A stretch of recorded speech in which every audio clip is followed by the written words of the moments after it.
안녕하세요. 드디어 AWS 서밋 서울 첫 번째 날 마지막 세션입니다. 늦은 시간까지 많은 분들 참석해 주셔서 감사드립니다. 이번 세션에서는 아마존 레드시프트를 통해 데이터 웨어하우스 워크로드를 현대화해 나가고 계시는 유플러스 고객 사례에 대해서 소개하려고 합니다. 이번 세션의 아젠다입니다. AWS 데이터 분석 서비스 중 데이터 웨어하우스 영역을 담당하고 있는 아마존 레드시프트 서비스에 대해 소개하고, 이후 LG U+에서 진행하신 데이터 분석 현대화의 일환인 한강 프로젝트에 대해 소개해 드리도록 하겠습니다. 여러분도 잘 아시다시피 최근 들어 데이터는 단순히 정보를 저장하는 것에서 벗어나 비즈니스의 모든 측면에서 활용되고 산업을 변화시키고 있습니다. 수집된 사용자 데이터를 기반으로 초개인화를 통해 고객 경험을 향상시키거나, 트랜잭션 데이터를 기반으로 정상 또는 비정상 트랜잭션을 구분하여 부정 행위를 탐지하거나, 또 시스템을 통한 보안 강화, 고객 이탈 방지 같은 예측 분석으로 비즈니스 성과를 개선해 나가고 있습니다. 또한 고객 관계 관리, 이상 징후 모니터링, 영업 운영 최적화 등 제품 인사이트 도출 등에 이르기까지 데이터는 모든 비즈니스 영역에서 혁신의 원동력이 되고 있습니다. 다양한 소스로부터 수집된 데이터는 그림에서 보시는 것처럼 뒤죽박죽 뒤섞여 있는 레고 블록과도 유사합니다. 이렇게 흩어진 다양한 색상의 레고 조각들은 원시 데이터의 상태를 나타내는데요. 이 상태에서는 데이터가 단순히 수집된 상태로 의미 있는 통찰력을 제공하지는 못합니다. 이렇게 섞여 있는 원시 데이터들을 잘 정리하고 분류해서 우리는 정보를 찾을 수 있습니다. 원시 데이터가 구조화되고 분류화되어 패턴이 드러나기 시작하는 단계로 데이터베이스나 분석에 필요하도록 정리된 형태의 데이터를 나타냅니다. 이런 정보를 잘 조립하고 조합하여야 비즈니스에 잘 활용될 수 있도록 가치 있는 인사이트로 변환시킬 수 있으실 텐데요. 데이터가 실제 비즈니스 가치로 변환되어 의사 결정과 전략 수립의 기반이 되는 단계라고 보실 수 있습니다. 데이터의 진정한 가치는 단순한 수집을 넘어서 구조화하고 분석하여 실질적인 인사이트로 전환될 때 발휘될 수 있습니다. 앞에서 보신 것처럼 흩어진 데이터들로부터 유의미한 정보를 만들기 위해서 다양한 소스로부터 데이터들을 수집합니다. 많은 기업 고객분들은 데이터베이스, 데이터 레이크, 스트리밍 데이터, 파일 스토리지 등 다양한 스토리지의 데이터들을 보유하고 있는데요. 이런 소스에서 데이터를 가지고 와서 분석 워크로드에 필요로 하는 어떤 요구사항에 최적화되도록 파이프라인들을 각각 구성하실 겁니다. 이렇게 구축된 파이프라인은 소스가 새롭게 추가되거나 아니면은 분석 스키마가 변경이 될 때마다 변화 관리가 필요합니다.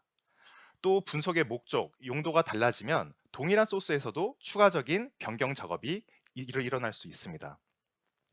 이렇게 데이터 파이프라인을 구축하고 유지하는 부분은 많은 비용 그리고 많은 노력이 소요되고 시스템 구성 또한 복잡해질 수 있습니다.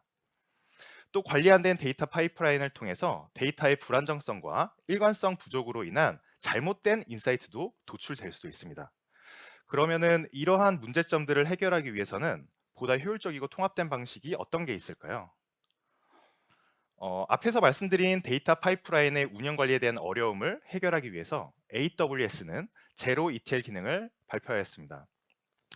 아마존 오로라에 저장된 트랜잭션 데이터 또는 분석 어플리케이션 데이터들은 제로 ETL 기능을 통해 증분 데이터들이 아마존 레드시프트로 자동으로 전송되고, 이렇게 모여진 데이터들은 레드시프트 환경에서 원활하게 분석할 수 있습니다. 고객이 데이터를 추출, 전환, 적재를 하는 ETL 작업들을 직접 수행하는 역할을 하는 데이터 파이프라인을 구축하고 관리할 필요가 없어진 겁니다. 개별적인 데이터 파이프라인 구축 관리 없이 제로 ETL 기능을 통해 고객들은 쉽고 안전한 방식으로 아마존 레드시프트로 데이터를 전송하고 페타바이트 규모의 트랜잭션 데이터의 준실시간 분석이 가능해지게 됩니다. 이는 기업이 데이터 분석에 더 집중하고 ETL 프로세스 구축에 필요한 시간과 자원을 절약할 수 있게 해줍니다. 앞에서 소개해드린 이 제로 ETL 기능들은 AWS에서 완전 관리형 서비스로서 제공이 됩니다. AWS가 관리형으로 제공되는 제로 ETL은 데이터 파이프라인 구성 시 필수적으로 고려하셔야 되는 보안, 데이터 일관성, 신뢰성, 효율성, 성능 등에 대한 관리를 제공하기 때문에 고객들은 데이터 파이프라인 구축 관리 부담 없이 데이터가 가지고 있는 가치에 보다 집중하실 수 있습니다. 제로 ETL을 적용하면은 다음 세 가지 측면에서 이점을 가져다 줄 수 있습니다. 첫 번째는 민첩성 향상입니다. 데이터 아키텍처가 단순해지고 엔지니어링 작업이 대폭 감소될 수 있습니다. 복잡한 파이프라인을 설계할 필요 없이 새로운 데이터 소스에 빠르게 연결해서 바로 활용하실 수가 있고요. 두 번째는 비용 효율성입니다. 데이터 처리 요구에 맞게 비용이 최적화되고 인프라 구축 및 유지 보수 비용이 절감될 수 있습니다. 데이터 엔지니어 분들은 파이프라인 관리 대신 더 가치 있는 업무에 집중하실 수 있게 되겠죠. 그리고 세 번째는 실시간 인사이트입니다. AI ML과 보고를 위한 최신 데이터에 지속적으로 접근하실 수 있습니다. 실시간 대시보드, 게임 경험을 최적화하는 등 데이터 품질 모니터링, 고객 행동 분석 등 다양한 영역에서 보다 더 실시간에 가까운 정확한 인사이트를 얻으실 수 있게 됩니다.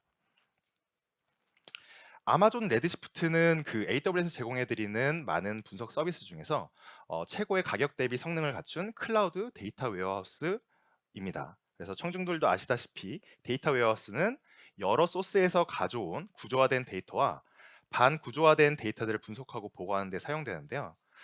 지금 보시는 것처럼 분석에 필요한 여러 데이터를 데이터 웨어하우스 분석 환경으로 가져오는 아주 다양한 유연한 데이터 인제스션 방식이 무엇보다도 중요하다고 말씀드릴 수 있습니다.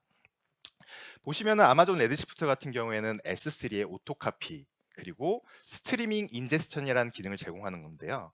이거 같은 경우에는 앞에 말씀드렸던 제로 ETL과 굉장히 유사하게 S3 또는 실시간 스트리밍 데이터들을 레드시프트 환경으로 데이터들을 복제하는 기능을 제공해서 수집들을 굉장히 간소화할 수 있습니다. 그리고 페더레이티드 쿼리 그리고 레드시프트 스펙트럼 같은 기능들은 RDS 또는 이제 S3 스토리지에 저장이 되어 있는 데이터들을 이동하지 않은 상태로 쿼리할 수 있는 기능을 제공해서 이런 데이터 이동을 최소화한 상태로 데이터 분석을 하실 수 있는 기능들을 제공을 하고 있습니다. 그리고 데이터 쉐어링 기능은 레드시프트 클러스터 간의 데이터들을 실시간으로 공유하고 쿼리할 수 있는 기능을 제공하는데요. 이런 것 같은 경우에는 클러스터 간에 불필요한 데이터 중복이 발생하는 것들을 최소화할 수 있습니다. 보시는 다양한 그 데이터의 접근 방식과 공유 방식은 각기 다른 레드시프트 클러스터 간에 데이터 공유도 지원하고 이런 데이터 복제도 최소화하는데요. 이런 접근 방식은 다 AWS 제공하는 통합 거버넌스 및 권한 관리 기능을 통해서 이루어지기 때문에 관리자가 필요로 하는 세밀한 권한 제어들도 다 기능을 제공하고 있습니다. 레드시프트 데이터 웨어하우스 환경에서는 이렇게 분석된 인사이트들이 오른쪽에 보시는 BI 시각화 대시보드라든지 아니면은 생성형 AI 어플리케이션과도 쉽게 연동이 돼서 활용을 하실 수가 있습니다. 아마존 레드시프트 같은 경우에는 앞에서 말씀드렸던 기능 외에도 고객이 필요로 하는 다양한 기능들을 제공하기 위해서 지속적으로 혁신해 나가고 있습니다. 멀티 레드시프트 클러스터 구성을 통해서 데이터 공유 기능도 제공을 해드리고 있고요. 이런 환경에서 각각의 클러스터의 쓰기 기능들도 지원을 하고 있습니다. 그리고 통합 레이크하우스 아키텍처의 일부로서 활용이 될 수 있도록 다양한 오픈 테이블 포맷들을 지원하기 시작했고요. 그 다음에 내부 엔진의 쿼리 성능 또한 지속적으로 개선해 나가고 있습니다. 또 서버리스 옵션을 통해서 고객의 관리 없이 사용 시에만 유연하게 운영하시거나 확장하실 수 있고요. 그 다음에 콘솔상에서 쿼리 에디터를 제공을 해서 이 쿼리 에디터를 통해서 쉽게 클러스터 내에 저장되어 있는 데이터들을 조회해 보실 수도 있습니다. 최근에는 다양한 생성형 AI 기능들을 이제 도입을 하고 있고요. 그래서 자연어로 SQL 쿼리를 생성하는 기능 등 또는 아마존 베드락의 지식 베이스 생성에도 레드시프트에 축적되어 있는 데이터들을 활용하실 수가 있습니다. 그래서 이런 다양한 기능들을 통해서 고객분들은 아마존 레드시프트의 서비스를 활용을 하셔서 지속적으로 그런 데이터 분석 워크로드를 현대화 나가실 수 있다라고 말씀드릴 수 있을 것 같습니다. 다음으로는 LG U+에서 진행하신 레드시프트 마이그레이션 사례에 대해서 살펴보겠는데요. U+ 같은 경우에는 기존 온프레미스에 구축된 데이터 분석 워크로드를 레드시프트로 전환해서요. 여러 가지 이제 레드시프트 앞에 말씀드렸던 기능들을 통해서 그런 데이터 분석 워크로드를 현대화해 나가고 계십니다. 다음 사례는 LG U+의 고병률 팀장님께서 소개해 주시도록 하겠습니다. 감사합니다. 네, 안녕하세요. LG U+ 데이터 개발팀의 고병준입니다. 어, 이번에 저희 레디시프트 마이그레이션 과제를 통해서 저희가 배운 노하우와 트러블슈팅 과정을 공유드리고자 합니다. 이번 과제는 저희가 100% 내재화 개발로 진행된 과제이고요.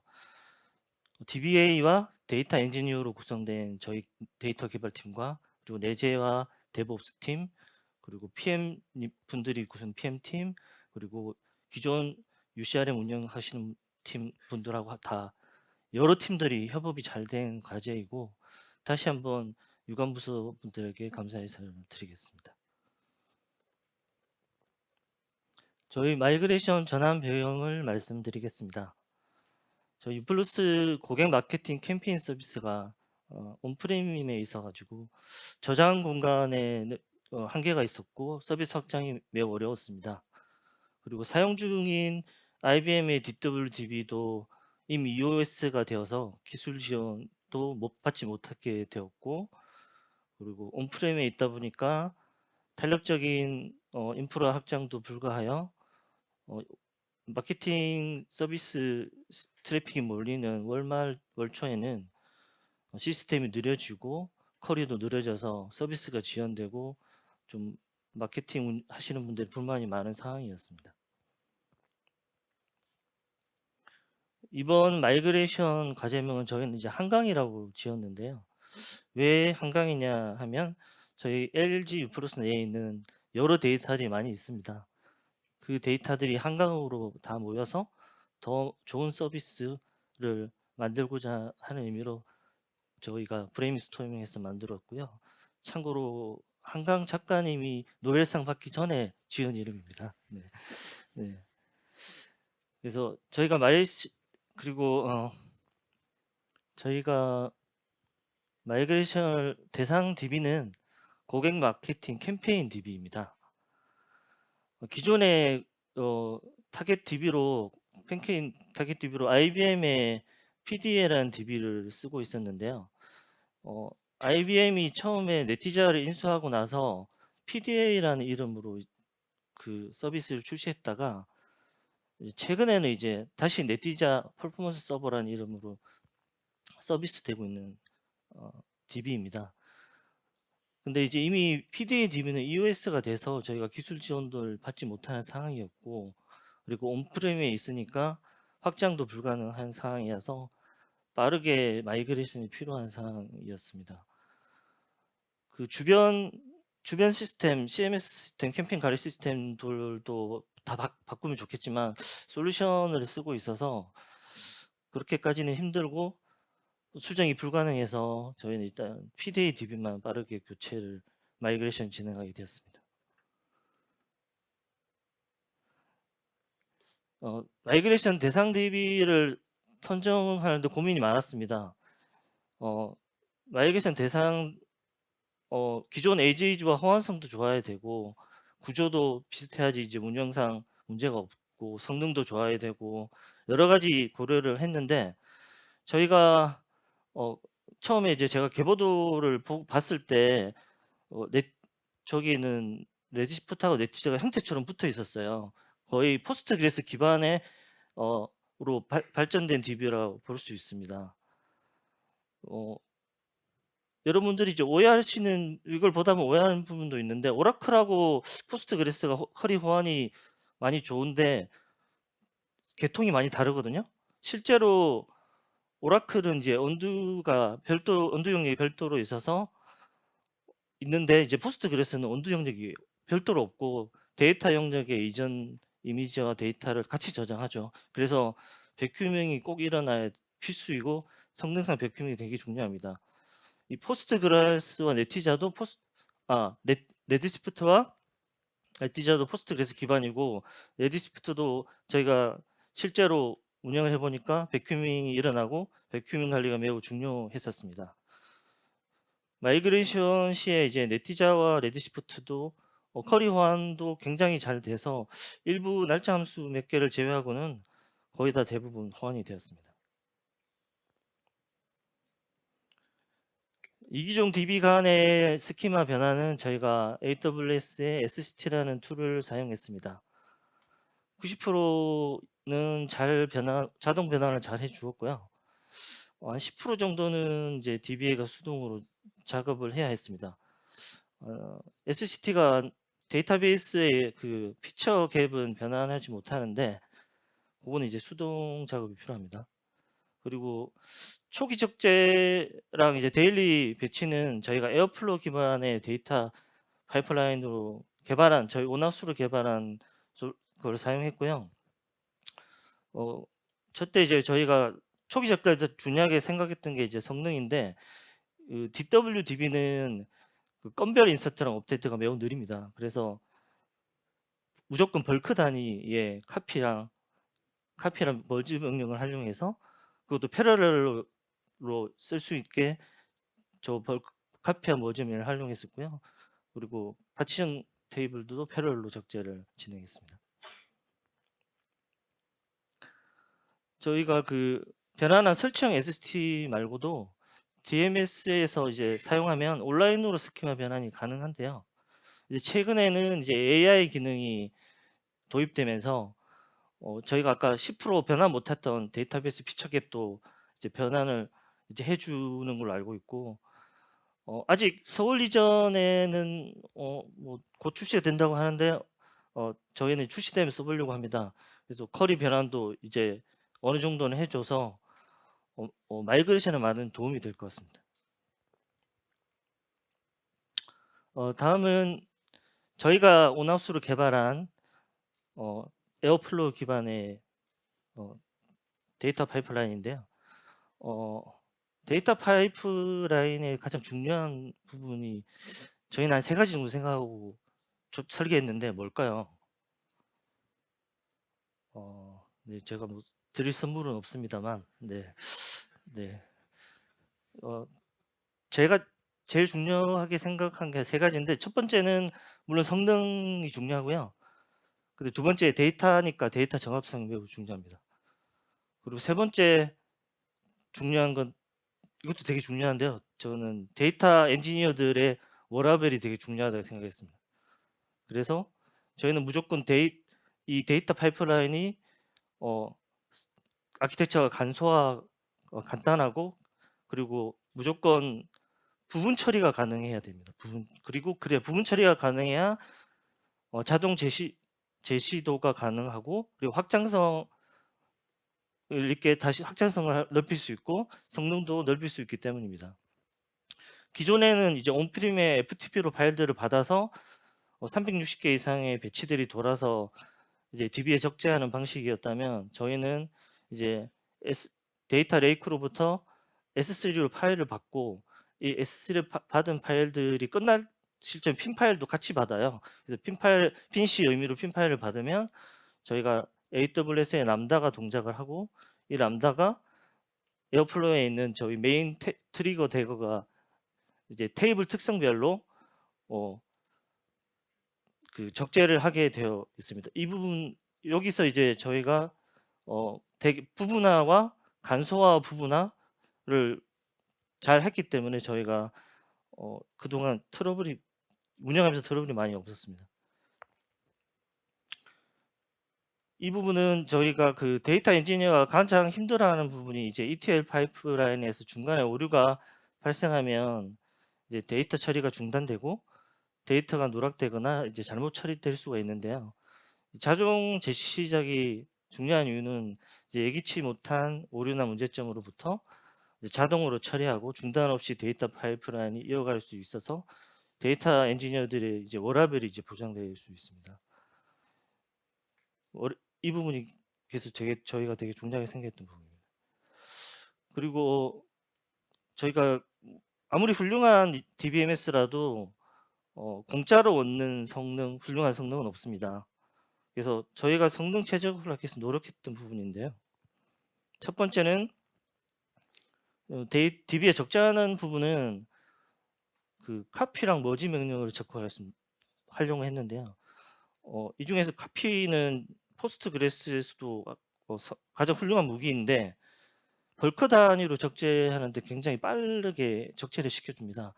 그리고 이때 중요한 거는 이제 데이터 파일도 중요한데 카피할 때 데이터 파일이 당연히 압축돼 있어야 되고, 그리고 파키면 더 좋고요. 그리고 파일이 한 개만 단일 파일은 보다는 최대한 분산시키고 분산된 데이터로 카피로 패러럴하게 적재를 진행해서 ETL 성능을 개선하였습니다. 그리고 쿼리 성능은 이제 디스트 키와 소트 키가 매우 레드시프트에서는 매우 중요한 부분입니다. 디스트 키는 이제 테이블 조인할 때 굉장히 성능에 영향을 미치는데요. 자주 사용하는 테이블들의 조인 키는 디스트 키로 꼭 정해 놔야 됩니다. 그리고 소트 키도 이제 웨어 접근에 이제 데이터 스캔을 줄여줘서 사용자 쿼리의 개선을 가져올 수 있습니다. 그리고 보관 주기와 적재 방식 변경을 통해서 데이터를 경량화해서 데이터 스캔 범위를 줄여서 쿼리 성능을 개선하였습니다. 그리고 저희가 실제로 쓰는 테이블, 안 쓰는 테이블도 다 눈으로 쉽게 볼 수 있게 대시보드를 통해서 실제로 쓰는 테이블이 어떤 거고 사용하지 않는 테이블은 어떤 거다를 다 표시함으로써 꼭 필요한 테이블들만 이제 DBM에서 올라갈 수 있게 그렇게 진행을 하였습니다. 이렇게 저희가 개선한 부분에서 많은 도움을 주었던 것이 이제 레드시프트의 어드바이즈 기능인데요. 이 어드바이저는 무료로 최적화를 위해서 자동으로 권장 사항을 제공하는 기능입니다. 앞서 말씀드린 그 디스트키나 소트키 설정이라든지, 그리고 컬럼이나 테이블의 인코딩 타임 잘못된 경우에 이제 제한해 준다든지, 그리고 베큐밍이 필요한 테이블들, 이런 부분도 이제 알려주는 스마트 도우미 기능입니다. 그 외에도 이제 제가 중요하게 생각했던 그 아까 말씀드린 카피문 같은 경우도 뭐 파일이 분산 안 돼 있거나 뭐 잘못된 카피문도 알려주고요. 뭐 적절하지 않는 컬럼 타입이라든지 비효율적인 소트키랑 디스트키, 그리고 적절하게 할당되지 않는 WM 설정, 그리고 통계 정보나 뭐 베큐밍 필요한 부분도 알려줍니다. 그 레디시프트에 저희가 쿼리를 날려보면 정말 최선을 다해서 빨리 수행하기 위해서 리소스와 병력도를 많이 사용합니다. 그러다 보면 이제 쿼리 하나가 이제 시스템을 다 차지하고 나머지 쿼리들이 이제 대기 상태에 빠지는 경우가 많은데요.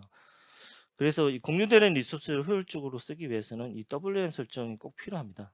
그래서 사용자 그룹별로 우선순위라든지 리소스를 제한을 꼭 하셔서 사용하면 시스템을 효율적으로 사용할 수 있습니다.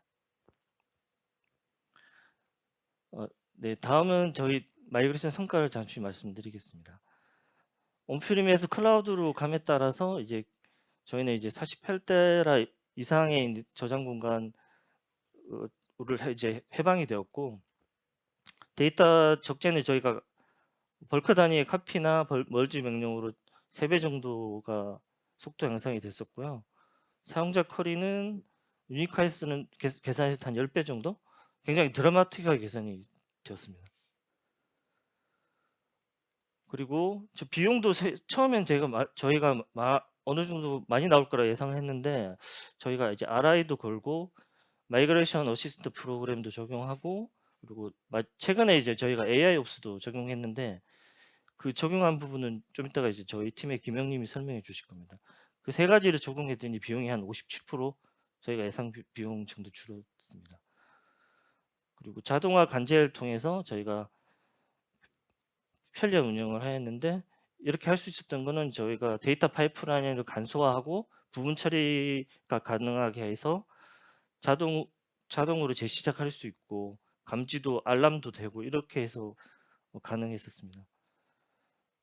그리고 특정 시기 이제 월말 월초에 저희가 마케터들이 주로 많이 몰리는 시기에 사용량이 많이 늘어나서 이제 지연됐던 부분이 저희가 레디스 푸드를 마이그레이션하면서 완전 해소되었습니다. 저희가 그 부하를 대응했던 방식입니다. 처음에는 이제 RA3 4X를 6대를 쓰고 있었는데 월말과 월초 때만 저희는 저 노드를 늘립니다. 네, 저희가 이제 레드시프트 특성상 저 때도 이슈는 조금 있었어요. 하이드레이션의 이슈가 있었는데 최근에는 해결이 됐습니다. 저희가 이 부분도 트러블 슈팅 과정에서 좀 더 자세히 설명을 드리겠습니다. 처음에는 이제 DBA가 들어가서 노드를 이제 스케일 인아웃을 했다면 지금은 저희는 이제 AI 옵스를 도입을 해서 자동으로 부하를 대응하고 있습니다.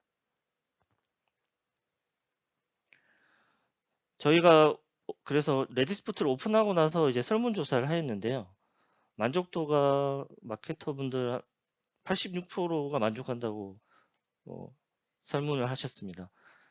이 설문을 하신 이유를 예상하는 거는 저희가 기존에 월말 월초에 지연되고 커리가 느려지고 그 부분이 지금은 완벽하게 해소되어서 그 부분 때문에 86%를 주신 것 같습니다.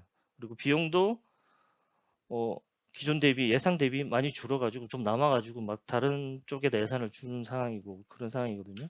그래서 57% 정도 절감이 되었습니다. 네, 다음 발표는 저희 팀의 김영 님이 마이그레이션 과정의 트러블 슈팅 과정과 AI 옵스를 적용한 과정을 공유해 주시겠습니다. 네, 안녕하세요. 저는 이제 다음 발표로 저희 마이그레이션 과정에서 진행했던 트러블 슈팅이랑 운영 효율화를 위해서 적용하는 AI 옵스에 대해 설명을 드리겠습니다. 네, 일단 먼저 저희 트러블 슈팅에 대한 여정을 말씀을 드리겠는데 저희는 좀 전에 설명해 주신 대로 약 3월 정도에 이 문제에 대한 인식이 있었고요. 다만 이 문제가 많았지만 좀 긴급하게 마이그레이션을 해야 되는 이슈가 있었습니다. 그에 따라 3월 12일 날 이 POC를 진행을 했고요. POC 과정에서 레드시프트가 적합하다라고 결정이 되어서 5월까지 POC를 진행을 하였고 POC 결과 전원하는데 이슈가 없다라는 결과로 저희는 레드시프트로 곧 개발을 진행을 했습니다. 하지만 이 운영 날짜를 보시면 알겠지만 총 프로젝트는 3개월이었고요. 3개월 내에 개발할 수 있는 시간은 한 달 반. 그 이후에 기능 테스트와 성능 테스트까지 끝마쳐야 됐었습니다. 그래서 만약에 이슈가 있었고 그 이슈가 시간이 지연을 시킨다면은 저희는 오픈을 미룰 수밖에 없었고요. 오픈을 미뤘을 때 이 기존 시스템이 만약에 다운될 경우에 생기는 손실이 어마어마했기 때문에 최대한 기간을 맞추는 게 중요했었습니다. 그 과정에서 기능 테스트에서 발견되었던 ODBC 버그 이슈, 성능 테스트에서 발견되었던 하이드레이션 이슈 같은 경우도 전부 저희 담당하셨던 아까 말씀드린 데이터 엔지니어분, 데브옵스분, 시스템 당사자분들이 이제 바로 그날 뭐 거의 풀 야근 뛰셔가지고 다 해소하셨고 AWS랑 계속 긴밀한 소통을 통해서 이제 이 오픈은 단 하루도 밀리지 않았습니다. 네, 저희 마이그레이션 과정의 트러블 슈팅에 대해서 중요한 거 세 가지만 저희 꼽아봤는데요. 첫 번째로는 ODBC 내 버그 문제입니다. 저희가 꼭 ODBC를 써야 되는 이슈가 있었는데요. 연관된 시스템이 JDBC를 지원하지 않았습니다. 그렇기 때문에 ODBC를 써야 됐었고요. 그 ODBC도 1.5 버전이었는데 그 버전이 2019년에 나온 버전이에요. 그러다 보니까 현재는 그 버전을 거의 EOS 되어가지고 레드시프트 같은 경우도 ODBC는 2점대를 추천을 드리거든요. 1점을 쓰시려면 이전 버전, 그러니까 이미 서포트 지원되기 끝난 버전으로 다운을 받으셔야 돼요. 하지만 저희는 그걸 필수적으로 받았어야 됐고 그 받는 과정에서 연관된 시스템이 그 기존에 있던 PDA와 연관된 시스템 모두 테이블을 대문자로 구성을 했습니다. 오라클을 기준으로 하신 것 같아요. 대문자로 구성이 되었는데 레드시프트의 디폴트는 소문자로 되어 있습니다. 테이블이 이 소문자 테이블을 대문자로 바꾸기 위해서는 특정 파라미터를 키셔야 돼요. 파라미터를 켜서 대소문자를 구분할 수 있어야 되는데 대소문자를 구분시켜 버리니까 테이블 전체 리스트를 불러오는 과정에서 문제가 발생을 했었습니다. 그 오류에 대해서 아까 말씀드린 대로 저희 담당자분들이랑 AWS랑 협업을 해서 해소를 했었고요. 이 내용은 뒤에 설명을 드리겠습니다.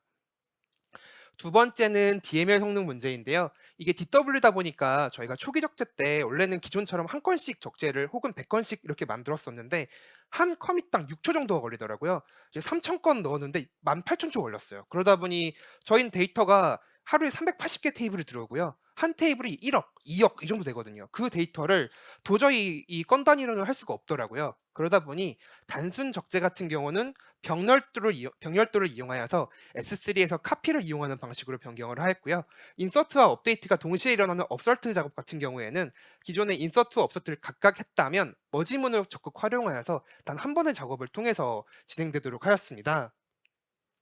마지막으로 하이드레이션 이슈가 있는데 이 셋 중에 가장 힘들었던 게 이 하이드레이션 이슈였었고요. 최근에 이 이슈는 거의 해소됐다고 저희가 말씀을 드리고 있고 이 이슈를 해소하기 위해서 저희뿐만이 아니라 AWS랑 케이스도 많이 올리고 이게 절대 버그 아니에요. 문제도 아니고 이제 현상인데 이 현상에 대해서 현재는 해소됐다고 말씀을 드릴 수 있습니다.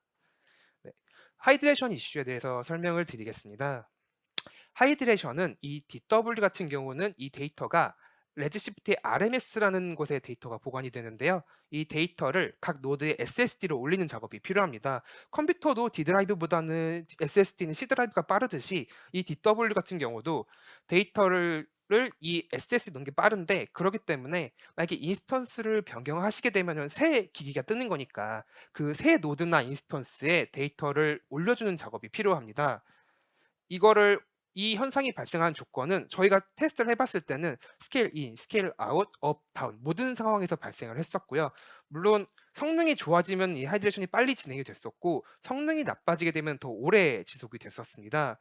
이 하이드레이션의 문제로서는 하이드레이션이 데이터를 RMS에서 그 SSD로 올리는 작업이 백그라운드에서 일어나게 되는데 이 IO랑 이 올리는 작업의 CPU 사용료가 어마어마했기 때문에 이 작업은 무조건 우선시되어서 이 작업이 진행되는 동안에 사용자가 쿼리를 날리셔도 남는 CPU가 얼마 없어가지고 성능이 좀 지연이 되더라고요.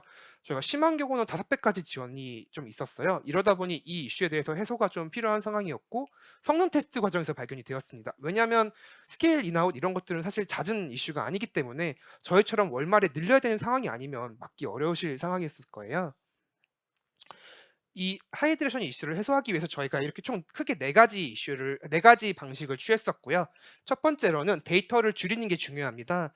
데이터 양 자체가 올라가는 양이 줄어야만 이 하이드레이션이 짧게 끝나기 때문에 확인해 보니 기존 테이블 같은 경우는 보관 주기가 많이 없거나 뭐 1테라, 4테라짜리 테이블도 보관 주기가 없거나 아니면 필요 없는 데이터도 많이 쌓고 있었습니다. 그렇기 때문에 큰 테이블들은 무조건, 작은 테이블들은 모든 보관 주기를 저희 이제 데이터 레이크 담당자랑 시스템을 담당하시는 기술 책임님께서 다 사업이랑 협의해 주셔가지고 거의 모든 테이블에 보관 주기가 들어갔어요. 그러다 보니 데이터 양이 줄었고요. 두 번째는 테이블을 삭제를 했는데 기존에는 관리가 안 되어서 이제 뭐 1년 전까지 쓰다가 안 쓴 테이블 이런 것들도 삭제가 안 됐었다면 지금은 BI 대시보드를 통해서 어떤 테이블이 미사용한지 확인을 하게 되고 필요 없는 테이블은 삭제해서 꼭 필요한 것만 남기고 있습니다. 두 번째는 스케일 인 아웃인데 스케일 업 다운을 하시게 되면 인스턴스의 스펙이 올라가기 때문에 새 인스턴스가 뜨게 돼요. 그러면 데이터를 전부 다 SSD로 다시 올려주셔야 되는데 수평 확장을 하는 스케일 인 아웃을 하시게 되면 기존에 있던 데이터는 그대로 있고 새로 뜬 곳에만 SSD에 데이터를 넣기 때문에 훨씬 시간이 줄어들거든요. 저희는 그렇기 때문에 이 무제한 수평 확장을 이용을 해서 이슈가 있을 때는 스케일 인 아웃으로 대응을 했었습니다.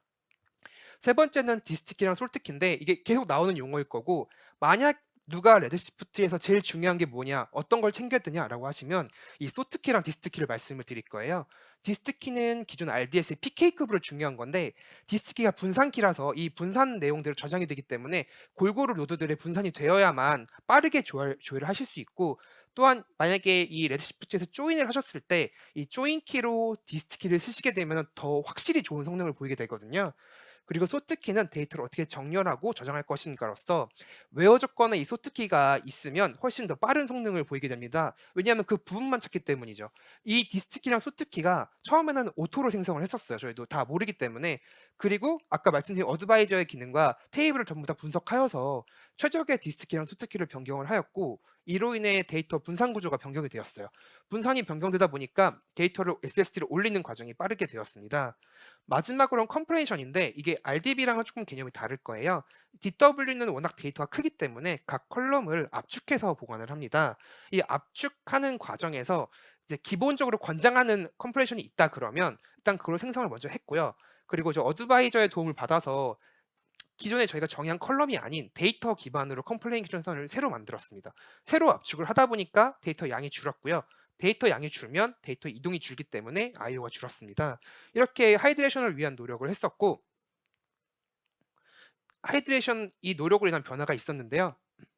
초기에 저희 약 38테라 데이터 기준으로 하이드레이션이 약 26시간 발생을 했습니다. 그럼 26시간 동안 서비스가 조금 지연될 수밖에 없었고요. CPU 사용률은 노드들이 50에서 100%, 평균 사용률이 80%였었습니다. 이런 현상 때문에 필요한 경우에 만약에 스케일업을 해야 돼도 고민을 많이 하게 되고 이틀 전 이렇게 스케일업 미리 해놨었어요. 미리 뭐 저희가 26일 날 필요하다 그러면 24일 날 밤에 올리는 현상이 있었는데 이런 많은 노력들을 통해서 최근 기준으로는 0.5시간 즉 30분 내로 하이드레이션이 끝나게 되었고요. 이때 CPU 사용률도 50%인데 살짝 그 비교의 문제가 있긴 한 게 이 80%는 아무것도 있지 않고 하이드레이션만 있었을 때 80%였고요. 이 50%는 저희가 서비스 DB에 서비스를 막을 수는 없다 보니까 서비스가 있는 상태로 50%가 되었습니다. 그래서 최근에는 긴급하게 갑자기 스케일업이 필요하다 그러면 스케일인이 필요했을 때 이제 현업분께서 점심시간에 그냥 올려놓고 식사하러 가세요. 그러면 식사하고 오시면 이미 스펙은 올라가 있고 문제없이 쓰실 수 있거든요. 그런 식으로 하이드레이션이 해소가 되었습니다. 네, 두 번째 이슈는 ODBC 버그인데 이게 특수한 상황인데 아까 말씀드린 대문자로 인해 발생을 했었어요. 그래서 이 대문자에 대한 파라미터를 키게 되면 대소문자를 구분하게 되는데 기존에 쓰고 있던 특정 유니카라는 시스템에서 테이블 전체의 리스트를 조회하실 때 계속 에러가 발생을 했었어요. 하지만 이 에러가 어디서 발생하는지 뭐가 문제인지 찾지를 못했었고요. 그 시스템 담당자분께서 이제 계속 테스트를 도와주셨고 저희 데이터 엔지니어 분이 이슈가 발생한 날 이거 무조건 해결하겠다라고 하셔가지고 끝까지 남아주셔가지고 그 특정 시간대에 호출된 쿼리가 문제였다는 걸 확인을 했고요. 그 쿼리는 쉬스 쿼리 히스토리라고 해서 이 테이블에는 모든 쿼리가 다 기록이 되거든요. 특정 시간에 누가 무슨 쿼리를 했다 다 기록이 되어 있었어요. 이 쿼리 부분 추출해가지고 제가 수행을 해봤는데 큰 따옴표 하나 빠져 있더라고요. 그 ODBC에서 호출하는 쿼리에 큰 따옴표 하나 빠져 있었어요. 그래서 그 쿼리를 데이터 엔지니어 분한테 전달을 드렸고요. 그분께서 이제 ODBC가 오픈 소스다 보니까 오픈 소스 깃을 직접 들어가셔서 몇 번째 줄에 어디서 어떤 함수가 호출을 하고 어느 부분이 빠져 있다는 걸 찾아주셨어요. 내용을 다 찾아가지고 그날 밤에 이제 바로 AWS 전달을 했고요. AWS 분들은 이거를 대응을 해주셨습니다. 현재는 수정됐습니다. 이거는 수정된 배포 버전이 있습니다. 네, AWS에서도 이거를 위해서 많은 노력을 해주셨는데 저희가 이거를 발견하고 그날 바로 밤에 확인을 해서 11시 넘는 시간에 케이스 바로 올리고 이제 템분하게 바로 연락을 드렸어요. 이게 만약에 해소가 안 되면 우리는 오픈을 못 한다라고 말씀을 드렸더니 이제 바로 글로벌 팀에 전달 주셨고요. 글로벌 팀이 이거를 접수하신 다음에 저희가 전달드린 내용을 토대로 이제 수정을 하시고 어떻게 진행되는지를 계속 공유를 받았습니다. 공유를 받아서 저희가 오픈은 해야 되는데 아시다시피 이런 ODBC 수정 버전을 배포하는 건 되게 큰일이고 전 세계에 배포를 하시는 거잖아요. 그리고 특히 이게 거의 EOS 직전인 ODBC다 보니까 쉽게 결정하기 어려우셔서 먼저 저희를 위해서 따로 ODBC를 만들어 주셨어요. 이제 엔지니어링 버전이라 해서 이제 U+만을 위한 ODBC 버전을 주셨고요. 저희는 그걸로 바로 운영을 배포를 해서 오픈을 했었고 오픈하고 얼마 안 있어서 버그가 수정된 정식 버전을 배포해 주셨습니다. 정식 버전이 배포가 되어서 바로 적용을 하였고 현재는 그 이후로 어떤 이슈도 ODBC에서 발견되고 있지는 않습니다. 네, 그 다음으로는 트러블 슈팅 외에 AI 옵스에 대해서 설명을 드릴 건데요. 이제 앞서 저희의 트러블 슈팅 말고 이제 저희 팀은 사실 이거를 위한 팀이 아니라 저희는 DBA와 데이터 엔지니어 분들이 다른 서비스를 많이 운영을 하고 있어요. 그러다 보니 최소한의 리소스만 사용을 해야 되는 게 저희의 미션이었고요. 이 미션을 해소하기 위해서 AI 옵스를 통해서 저희가 하는 역할을 현업 담당자 즉 사업팀에서 하기를 바랬습니다. 일단 첫 번째로 구현을 한 게 코스트 프레딕터인데 많은 분들이 코스트 익스플로러 쓰실 거고 그 코스트 익스플로러에 보면은 금액이 나올 텐데 금액이 안 맞아요. 왜냐면 달러 기준이고 할인이나 이런 게 안 들어가기 때문에. 그래서 저희는 코스트 프레딕터를 이용을 해서 매일 변동되는 환율도 고려를 하고 할인, 추가금 다 고려를 해서 진짜 청구서에 얼마 나올 거야라는 걸 계산을 했었어요. 3월에 진짜 청구가 얼마인지, 과거 청구가 얼마인지, 추가로 어디서 돈을 많이 쓰고 있고 어떻게 줄일지 이런 것들을 알려주는 코스트 프레딕터를 만들었고요. 두 번째는 원클릭 리사이저인데 개발기는 쓸 때만 키고 이제 끄시게 되거나 아니면 아까 말씀드린 대로 월말 월초에는 리사이즈를 해줘야 되는데 저희가 안 하고 현업분들이 개발기를 켜줘라고 하면은 레드시프트뿐만이 아니라 RDS, EC 등 모든 환경이 동시에 켜지고요. 꺼줘라고 하면 모두가 꺼지게 되고 이 리사이즈도 현업분들이 뭐 내일 밤에 늘려줘라고 하면은 자동으로 늘어나도록 설정이 되어 있어요. 이런 기능들이 있고요. 세 번째는 코드 벡터인데 이게 뭐냐면 AI가 스스로 코드를 짜서 그 AWS 코드를 짜서 결과를 보여주거든요.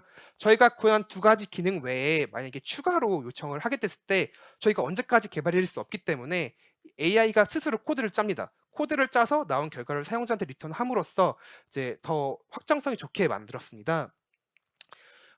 저희가 파이프라인인데 팀즈를 통해서 이제 현업분들이 챗을 하시게 되면은 메인 AI인 아라우라고 부르는 이 AI가 미리 구현된 코스트 프레딕터나 아니면 리사이저인가를 판단을 해서 그게 맞다면 구현된 기능을 람다로 호출을 하고요. 그게 아니라 그러면 코드 벡터를 호출해 가지고 코드 벡터에서 쿼리를 만들어서 수행을 하게 됩니다.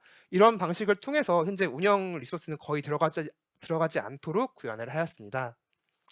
네. 마지막 저희 운영 효율성으로는 BI 대시보드가 있는데 이 BI가 계속 아까도 말씀 나왔지만 기존에는 이런 게 없었고요. 저희가 RDS에 있던 중요한 테이블들, 그러니까 아까 말씀드린 쿼리 히스토리나 아니면 STL 로드 에러라고 해서 로드 데이터를 카피했을 때 에러가 나는 경우가 있는데 그 에러 로그들을 모두 RDS 넘기고 있고요. RDS에서는 이 데이터를 정지하여서 AWS 퀵사이트나 아니면 태블로 같은 대시보드에 전달을 해주고 있습니다. 그걸 통해서 언제 배치가 얼마나 실패했는지, 배치의 양이 얼마나 늘어나는지 이런 것들을 알 수가 있고요. 어떤 테이블이 많이 쓰고 있고 어떤 테이블은 아예 안 쓰는지를 알 수 있어가지고 미사용 테이블은 제거하거나 많이 쓰는 테이블은 효율화를 통해 가지고 성능 개선을 하고 있습니다. 네, 진짜 마지막 장표인데 저희의 미래 계획에 대해 말씀을 드리겠습니다. 저희는 아마존 Q를 이용해서 사용자가 그냥 단순 질의를 했을 때 이 레드시프트의 AI가 스스로 판단을 해서 테이블 정보를 읽어가지고 쿼리를 만들어주고요. 그 쿼리 결과를 보여주는 이 아마존 Q 텍스트 투 SQL 도입을 검토를 하고 있고요. 제로ETL을 통해서 저희 전사에 퍼져 있는 모든 데이터들이 오로라에 들어있다고 하면은 실시간으로 저희 레드시프트에 동기화할 수 있도록 하여서 저희가 딱히 파이프라인을 만들지 않더라도 쉽게 ETL이 될 수 있도록 품은 덜 들어가고 비용도 거의 안 들어가는데 더 빠른 실시간이 될 수 있도록 노력을 하고 있고 계속해서 AIOps 기능이 추가되고 있어요. 이 AIOps 기능들을 계속 검토를 하고 있으며 S3 다이렉트 카피라고 해서 S3의 데이터가 들어오게 된다면 그 데이터를 저희가 딱히 노력할 필요 없이 자동으로 레드시프트에 올려주는 기능이 있어서 이 기능을 통해 개발자들이 매번 새 파이프를 만드는 게 아니라 그냥 자동으로 넣기만 하면은 데이터가 들어갈 수 있도록 하여 더 운영 효율성을 높이려고 하고 있습니다. 네, 이상 여기까지 긴 발표였는데 들어주셔서 감사드립니다.